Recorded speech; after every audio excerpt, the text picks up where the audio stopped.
परमं वचः यत्तेहं प्रियमानाय वक्ष्यामि हितकाम्यया। आम्ही मागील जे निरूपण केले ते तुझे अवधानची पाहिले, तव टाचे नवे भले पुरते आहे। भगवंताच्या कृपेने सर्व संतांच्या आशीर्वादाने पुण्यसलीला इंद्रायणी मातेच्या पावन तीरावर संजीवन समाधिस्थ ज्ञानोबारायांच्या या पवित्र अशा अलंकापूर नगरीमध्ये वारकरी शिक्षण संस्था आणि आळंदी देवस्थान यांच्या माध्यमातून सुरू असलेली आपली ही नित्याची ज्ञानेश्वरी प्रवचन सेवा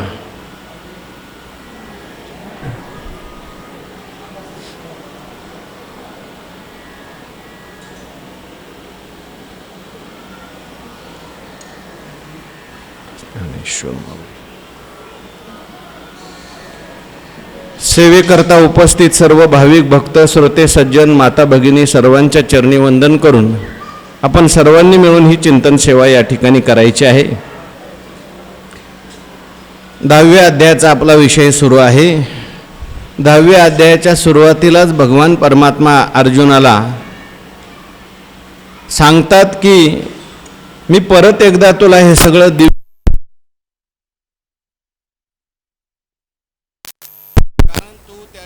प्रेमाने ऐकणार आहे आणि तुझं हित झालं पाहिजे असं मला वाटतं। म्हणून भगवान परमात्मा अर्जुनाला आता हे 10व्या अध्यायामध्ये परत ज्ञान सांगणार आहेत। परत का सांगतात? देवाचं बोलणं श्रेष्ठ कसं आहे, अर्जुन किती प्रेमाने ऐकत आहे आणि भगवंताला अर्जुनाच्या हिताविषयी कशी तळमळ आहे याचा विचार आपण काल केलेला आहे। संस्कृत श्लोक आपला झालेला आहे, त्याच्यावरच्या ओव्या आज आपल्याला पाहिजे आहेत। 50 क्रमांकाची ओव्या। आम्ही मागील जे निरूपण केले ते तुझे अवधानची पाहिले, तव टाचे नवे भले पुरते आहे। मी तुला आता परत का सांगतोय बाबा, त्याचं उत्तर भगवान परमात्मा त्या ठिकाणी सांगतात। आम्ही जे काही मागं निरूपण केलं, मागं केलं म्हणजे 7व्या अध्यायात केलं, 8व्या अध्यायात केलं आणि 9व्या अध्यायात सुद्धा जे निरूपण आम्ही केलं, त्याच्यामध्ये भगवान म्हणतात ते तुझे अवधानची पाहिले। ते मी निरूपण केल्यानंतर मी तुझं अवधान पाहिलं, लक्ष पाहिलं आणि माझ्या असं लक्षात आलं की मी जे काही सांगतोय त्याच्यामध्ये तुझं लक्ष कुठेही कमी पडत नाही आणि त्यामुळे आता मला परत सांगण्याची तुला इच्छा झालेली आहे।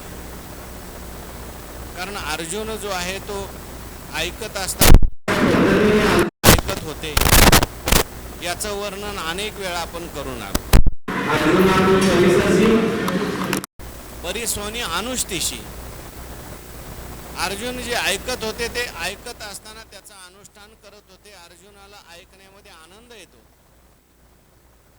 परियेशिगा प्राज्ञा तू तर आस्तेचीच संज्ञा, बोलली गोष्टीची अवज्ञा नेनशी करू। अर्जुन ऐकत असताना किती सुंदर ऐकत होते, पुन्हा पुन्हा ऐकत होते। काय असतं, सांगणारा सांगत असतो पण ऐकणारा ऐकण्यावर सांगणाऱ्याला अवसान येत असतं। नाहीतर सांगणारा अवसानात सांगतो आणि ज्याच्याकडे बघून सांगतो तो खाली बघतो, तो कुठंतरी समोर बघतो, कुठंतरी नाकातच बोट घालतो आणि नाकात बोट घातलेलं परत तोंडात घालतो। मग सांगणाऱ्याला आनंद वाटत नाही। अहो चंद्रकांतो द्रवता कीर आहे, परी ते हातवटी चंद्रीचे आहे। म्हणून वक्ता तो वक्ता नव्हे, या ठिकाणी वक्ता जो बोलतो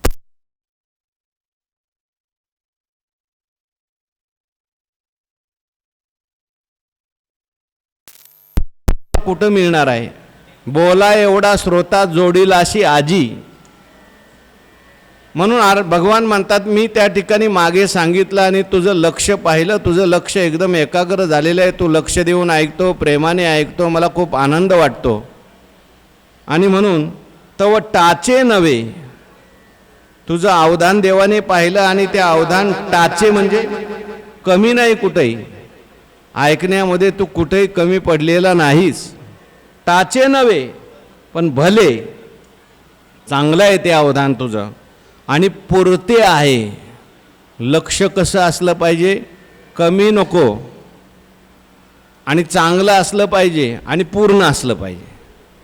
काही काहींचं लक्ष कमी असतं, म्हणजे अर्ध इकडं ना अर्ध तिकडं असतं, त्यामुळे ते नीट लक्षात राहत नाही. पुन्हा लक्ष जे आहे ते पुरतं पाहिजे, म्हणजे सगळं लक्ष इकडं पाहिजे. अर्जुनाचं संपूर्ण लक्ष गीतेमध्ये आहे, देवाच्या बोलण्याकडे आहे. म्हणून भगवान म्हणतात, म्हणून आता परत मला तुला सांगावं असं वाटतं. याच्याकरता दृष्टांत देतात भगवान परमात्मा. ज्ञानोबारायांनी दृष्टांत भगवंताच्या मुखातून घातला आहे. घटी थोडेसे उदक घालीजे, बघा ऐका, तेने न गळे तरी वरिता भरीजे, ऐसा परिसोनी पाहिलाशी तव परिसविजे ऐशेची होत असे. ज्ञानोबारायांनी सिद्धांत सांगताना आपल्याला व्यवहारसुद्धा शिकवलेला आहे. असं म्हणतात, ज्ञानेश्वरीमध्ये 9,000 ओव्यापैकी 4.5 ओव्यामध्ये सिद्धांत सांगितलेले आहेत आणि 4,500 ओव्या दृष्टांताच्या आहेत असं म्हणतात बरं का. मी मोजून पाहिल्या नाही आपल्याला सिद्धांत कळले, नुसत्या दृष्टांताच्या जरी आपण ओव्या वाचल्या तरी आपल्याला व्यवहार कसा करावा कळेल. अहो, एखादं मडकं घ्यायचं असलं बाजारात गेल्यानंतर कसं घ्यावं. एखादी बाई मडकं घ्यायला गेली, संक्रांत आली आणि मडकं पूजेकरता घ्यायचं म्हटलं तर ती बाई कशी घेते मडकं. घरी पाणी आता उन्हाळ्याचं लोक मडक्यात ठेवून पाणी पितात. मडकं आणायचं असेल तर कसं मडकं आणायचं ज्ञानोबाराय आपल्याला शिकवतात. काय म्हणतात बघा, घटी थोडेसे उदक घालीजे, मडक्यात थोडंसं पाणी टाकायचं आणि तेने न गळे तरी वरता भरीजे. पहिलं बघायचं गळतंय का नाही गळत, गळायला लागलं तर भरायचं, नाही तर पाणी वायाला जाईल आणि मडक्याचे पैसे वायाला जातील. म्हणून पहिल्यांदा मडकं घ्यायला गेला तुम्ही बाजारात तर पहिलं पाणी टाकून त्याच्यात बघायचं आणि मग जर पाणी गळत नसेल तर मग वर पूर्ण घट भरायचा. कशाकरता दृष्टांत दिलाय अर्जुनाला. भगवान परमात्मा म्हणतात, तशी मी तुझी परीक्षा केलेली. थोडंसं पाणी टाकून पाहिलं आत्तापर्यंत 9व्या अध्यायापर्यंत. अर्जुन म्हणजे घटच आहे, तुम्ही आम्ही सुद्धा सगळी मडकीच आहेत. कोणाचं मडकं कसं आणि कोणाचं मडकं कसं. हो, काहींच्या मडक्यात पाणी थांबतं, काहींच्या मडक्यात लगेच रितं होऊन जातं, आहे की नाही.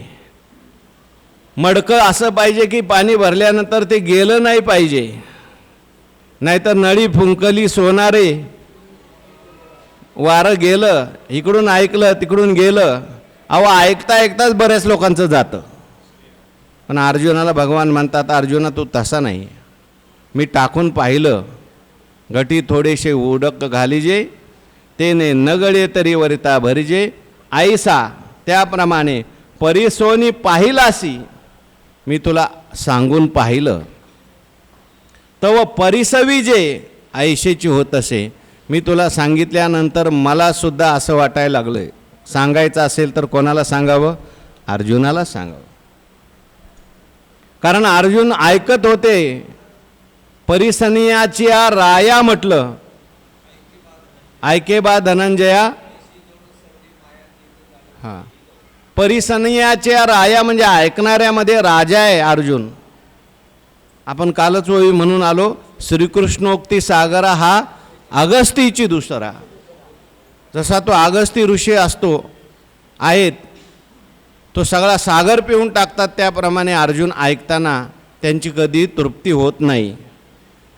म्हणून अर्जुन त्या ठिकाणी अनेक वेळेला अर्जुनाला भगवंताने प्रश्न विचारला आहे, अर्जुना मी तुला आता शेवट प्रश्न विचारला आहे, सांगितली सगळी गीता, पण ऐकलीस का नाही ऐकलीस. का सांडी विखुरी गेले काही, मुडाविनी बीज काढिले, मग निर्वाळीये भूमी पेरिले, तरी ते सांडी विखुरे गेले मनोये काय.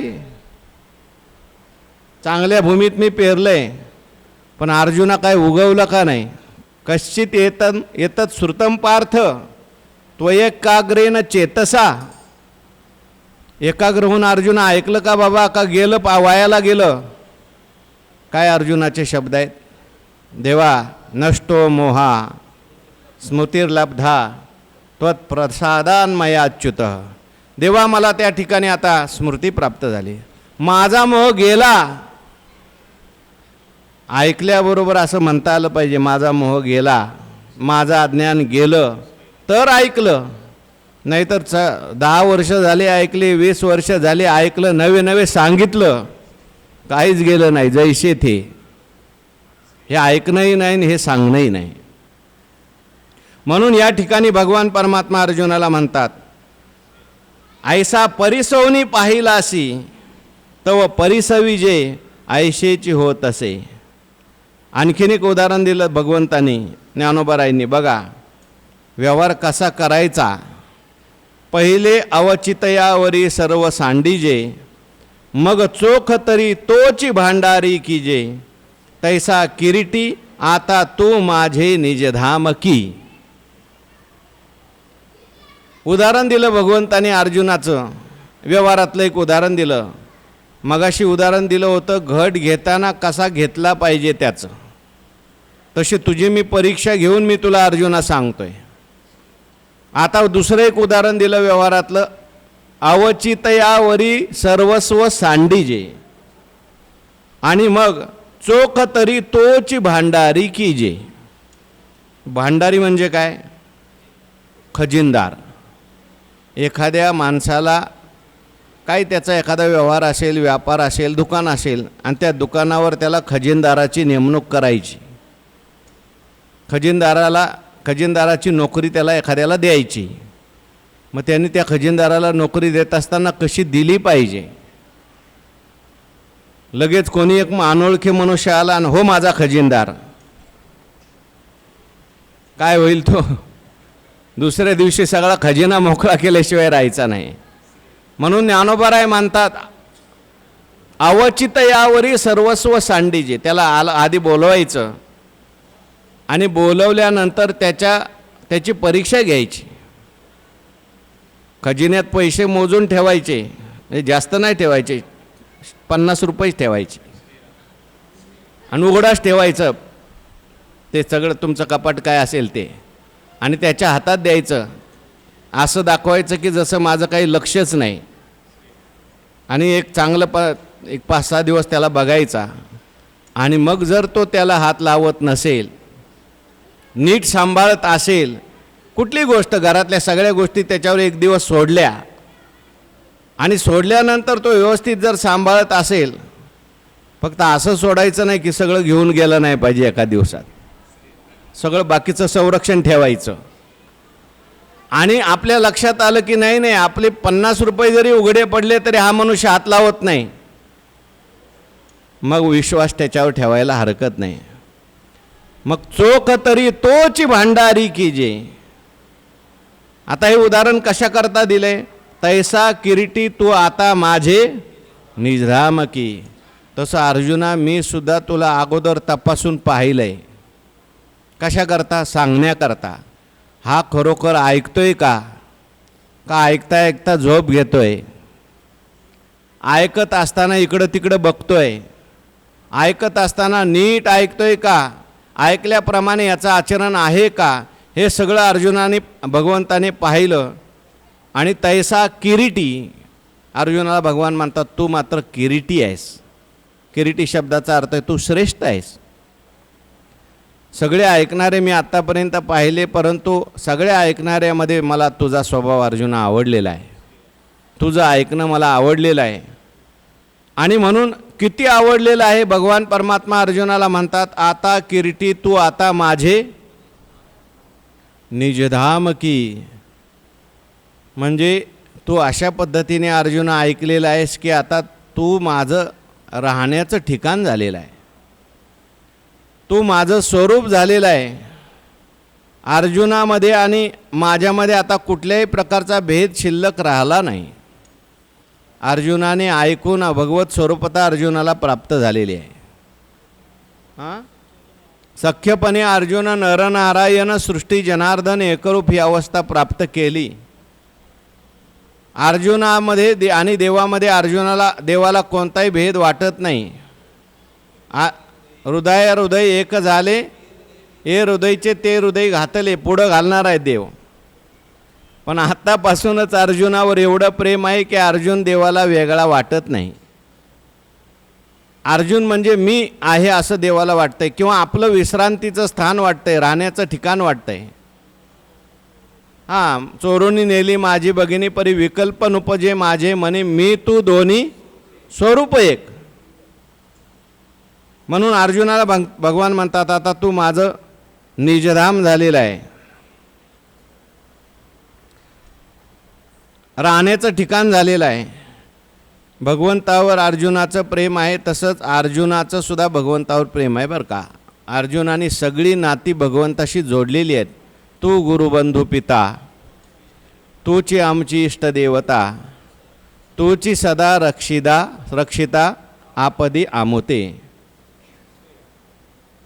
ऐसे अर्जुना येऊते सर्वेश्वरे, पाहोनी बोलिले अत्यादरे, गिरी देखोनी सुभरे मेघो जैसा. आणि म्हणून ऐसे अर्जुना येऊते सर्वेश्वरे, याप्रमाणे सर्वांचा नियंता असलेला, सर्वांचा ईश्वर असलेला भगवान परमात्मा आहे. सगळे देवसुद्धा ज्या परमात्म्याच्या अधीन आहेत, इंद्र चंद्र महेंद्र यातेची पूजिती. पुढं श्रुतीशास्त्रे तेही यातेची स्तविती, महासिद्ध मुनी ध्यानी आराधिती, निळा म्हणे तो हा जोडला सांगात्यो. तो हा देवाचाही देव, काय कळीकाळाचा भेव. म्हणून भगवान सर्वेश्वर आहे. अनेक ठिकाणी ज्ञानेश्वरीमध्ये देवाला सर्वेश्वर हे विशेषण आले. सर्व ईश्वरांचा ईश्वर तो आहे. म्हणून अशा प्रकारे सर्व ईश्वरांचा ईश्वर अर्जुनाला पाहुनी बोलिले अत्यादरे. अर्जुनाची वृत्ती पाहून, अर्जुनाचं ऐकणं पाहून, अर्जुनाचं प्रेम पाहून भगवान परमात्मा अति आदराने बोलायला लागले. बोलणं वेगळं आणि अति आदराने बोलणं वेगळं बरं का. अर्जुनाच्या विषयी भगवंताच्या अंतःकरणामध्ये अति प्रेम असल्यामुळे, अति आदर असल्यामुळे आता भगवान परमात्मा अर्जुनाशी बोलायला लागले. कशाप्रमाणे बोलले त्याच्याकरता ज्ञानोबराय उपमा देतात. काय उपमा दिली हो? काय उपमा दिली? गिरी देखोनी सुभरे मेघू जैसा. काय सुंदर उपमा दिलेली आहे. म्हणून ज्ञानेश्वरीमध्ये मी सुरुवातीलाच बोललो, दृष्टांताच्या ओव्या आहेत तेवढ्या जरी कळल्या तरी व्यवहार कसा करायचा आहे कळेल. आपण एक नेहमी चिंतन करत असतो. ज्ञानोबारायांनी सिद्धांत सांगण्याकरता जे दृष्टांत वापरले ते सुद्धा एका शास्त्रातले सिद्धांत आहेत. हवामानशास्त्राचा सिद्धांत सांगितला इथे. पाऊस कुठं पडतो, पाऊस जास्त कुठं पडतो, कुठे सगळ्यात जास्त पाऊस पडतो? काय माहिती कुठं पडतो?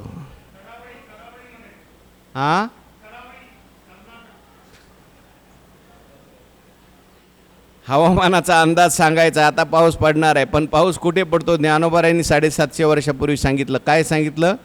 गिरी देखोनी सुभरे मेघू जैसा. पर्वत पाहून पाऊस पडतो. जिथं जास्त पर्वत असेल त्या ठिकाणी जास्त पाऊस होतो. पर्वत असतात तिथे झाडं असतातच. पर्वताचा आणि पावसाचा काय संबंध आहे? अहो सगळे ढग अडकतात कुठे? डोंगराला, आणि तिथे पाऊस पडतो. मग ज्ञानोबाराय म्हणतात हा दृष्टांत दिलेला आहे. जसा खूप पर्वत पाहिले की तिथे मेघ जो आहे आपला वर्षाव करतो, तसा या ठिकाणचा मेघ कोणता आहे? या ठिकाणचा पर्वत कोणता आहे? अर्जुनाला पर्वताची उपमा दिलेली आहे आणि भगवान परमात्म्याला मेघाची उपमा दिलेली आहे. आता तो उदार कैसा वर्षेल, तेने अर्जुना चळू फिटेल. म्हणून भगवान परमात्मा, भगवंताला अनेक ठिकाणी मेघाची उपमा दिली बरं का. मेघ जसा काळा असतो, मेघश्याम वर्ण असतो, तसा देवाचा सुद्धा काळा वर्ण आहे भगवान श्रीकृष्णाचा. मेघ जसा रात्रीचा वर्षाव करून जातो, आपल्याला कळत सुद्धा नाही. तसं भगवान परमात्मा सुद्धा एखाद्या माणसाला देऊन जातो, त्याला कळतही नाही. तुझे अवदार्य जाणो स्वतंत्र, देताना मनसी पात्रा पात्र, कैवल्य ऐशे पवित्र वैरी आहे दिदले. आणि अर्जुनाला या ठिकाणी पर्वताची उपमा देण्याचं कारण काय? तर जसा पर्वत दृढ असतो तसा अर्जुनाचा भगवंताच्या विषयी दृढ विश्वास आहे. मनोनी सहजे सुनिळू, कृपामृते सजळू, तो ओळला असे श्री गोपाळू महामेघ. फार सुंदर ओवी बघा. अर्जुन भगवंताला मेघ म्हटले, महामेघ. आणि सहजे सुनिळू, भगवान परमात्मा सहजच निळ्या रंगाचे आहेत. कृपारूपी त्या ठिकाणी वर्षाव भगवंताच्या ठिकाणी, जळ भगवंताच्या ठिकाणी आहे. आणि अर्जुन सुद्धा पर्वतासारखा विश्वास अर्जुनाकडे आहे, अचल असलेला विश्वास अर्जुनाकडे आहे. आणि म्हणून अर्जुनाला त्या ठिकाणी पाहिलं की भगवान परमात्मा जसा पर्वत पाहिला की मेघ जे आहेत ते वर्षाव करतात,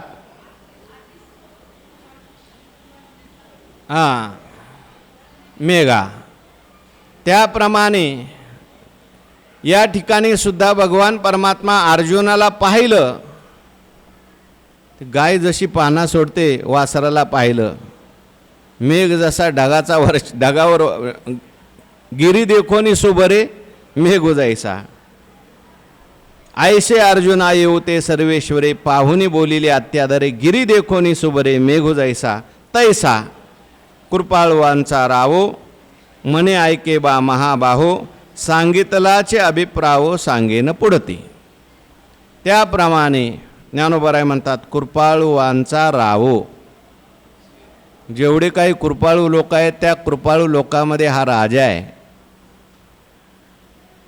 बाकीचे लोक कृपाळू आहेत, परंतु मग थोडे कृपाळू आहेत. व्यवहारातलं काय एखाद्याने दिलं की आपल्याला तो कृपाळू वाटतो, पण देवाचं जे दान आहे म्हणून देवाला कृपाळू राजा म्हटलेलं आहे. कृपाळू राजा शब्द आलेला आहे. जानशी जीवीचे गा न सांगता सहजा, धर्मगा जागो तुझा, तुची कृपाळू राजा म्हटलंय. देवाला कृपाळू लोक जे आहेत त्या सगळ्यांचा राजा भगवान परमात्मा आहे. कारण देवाच्या कृपेला कुठल्याही प्रकारे मर्यादा नाही. देव उदार अपरिमित म्हटलं, याचक इच्छा सदोदितू. बाप देव उदार अपरिमितू, याचक स्वेच्छा सदोदितू. असे सहस्रवरी देतू सर्वस्व आपुले. अहो काय त्या सुदामदेवाने पोहे दिले होते देवाला. किती पोहे दिले? मुष्टी पोहे घेऊन या गाव सोनियाचा दिला. मुठभर पोहे घेतले आणि सोन्याचा गाव देऊन टाकला. याला म्हणतात औदार्य. हे असो काय कीर्ती, देखिलेचे आपल्या देठी, मी सुदाम्याच्या सोडी गाठी पवया लागे. पूर्ण अभंग बघून घ्या देवाच्या कृपाळता सांगणार. कनवाळू कृपाळू भक्ता लागी मोही, गजेंद्राचा धावा तोहा केला विठाई. पांडुरंगे येवो पांडुरंगे. म्हणून या ठिकाणी तैसा कृपाळवांचा रावो, म्हणे ऐके महाबाहो. हे महाबाहो. अर्जुनाला भगवान महाबाहो म्हणतात. अर्जुनाचे जे हात होते ते मोठे मोठे होते, पायापर्यंत आलेले हात होते. त्याला आजान बाहू सुद्धा म्हणतात, गुडघ्यापर्यंत. आणि अर्जुनाच्या बाहूमध्ये सामर्थ्य आहे, पराक्रमी आहे अर्जुन. तो हा संग्रामी हारू, निवात कवचाचा ठाव फेडिला, पवाडा तुवा केला. भगवान शंकराबरोबर युद्ध केलं अर्जुनाने. आपण पहिल्या अध्यायात सांगून आलो. आश्र द्यायची होती, मग हा खरोखर वीर आहे का, याला द्यायची का आश्र म्हणून भगवान शंकर एका भिल्लाच्या रूपामध्ये आले. आणि अर्जुनाने पाहिलं एक डुक्कर होतं, त्याला बाण मारला आणि त्याच वेळेस भगवान शंकरांनी मारला. अर्जुनही शिकार घेण्याकरता गेला आणि भगवान शंकर गेले भिल्लाच्या वेशात. दोघांच्या मध्ये वाद निर्माण झाला आणि युद्ध सुरू झालं. अर्जुन आणि भगवान शंकर. वास्तविक पाहता भगवान शंकर म्हणजे साक्षात भगवान आहेत. पण बराच वेळ झाला अर्जुन हार खात नाही.